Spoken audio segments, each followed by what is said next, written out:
বাংলাদেশের নির্বাচনকে ঘিরে মার্কিন যুক্তরাষ্ট্রের যে নিরাপত্তা সতর্কতা সেটা আমাদের জন্য কোনো শঙ্কার কারণ কিনা, এটা কি আমি মনে করছি না।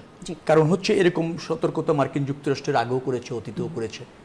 এটা তারা করে, এটা তাদের নাগরিকদের নিরাপত্তার জন্য দায়িত্বের অংশ থেকে করে।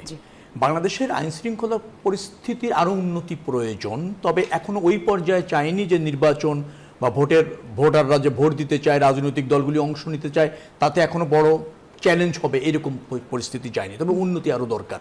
কিছু সংখ্যা মানুষের মধ্যে আছে, দ্বিধাদ্বন্দ্ব আছে, সেইগুলি থেকে উত্তরণের জন্য আইন শৃঙ্খলা রক্ষাকারী বাহিনী, নির্বাচন কমিশন এবং অন্তর্বর্তীকালীন সরকারকে আরও বেশি নজর দিতে হবে, আরও বেশি অ্যাক্টিভ হতে হবে, আরও বেশি জোরালো ভূমিকা রাখার প্রয়োজন আছে। আমি একটা কথা আপনার ওখানে বলতে চাচ্ছিলাম, আপনি বলছিলেন কিছু মানুষ জরিপে এসেছে আওয়ামী লীগকে ভোট দিতে চায়। কিছু মানুষ, মনে রাখা দরকার, মানুষ ভোট দেবে রাজনৈতিক দলকে, কোনো ফ্যাসিবাদী শক্তিকে না। রাইট?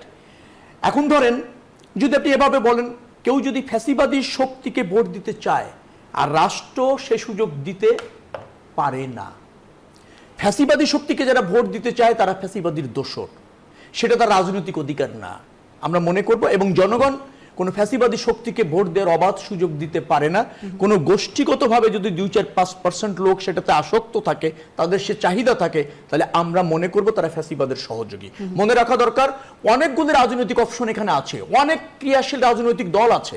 জনগণকে তার মধ্যে থেকে সবচেয়ে বেশি পছন্দের রাজনৈতিক দল এবং সবচেয়ে বেশি পছন্দের জনপ্রতিনিধিকে বেছে নিতে হবে। সেটাই গণতান্ত্রিক অধিকার, সেটা রাজনৈতিক অধিকার, সেখানে মনোযোগী হতে হবে। যেমন ধরেন আপনি অ্যাডিকশন আছে, অনেক জনগণের অ্যাডিকশন আছে, তারা আসক্তি আছে নিষিদ্ধ বস্তুতে।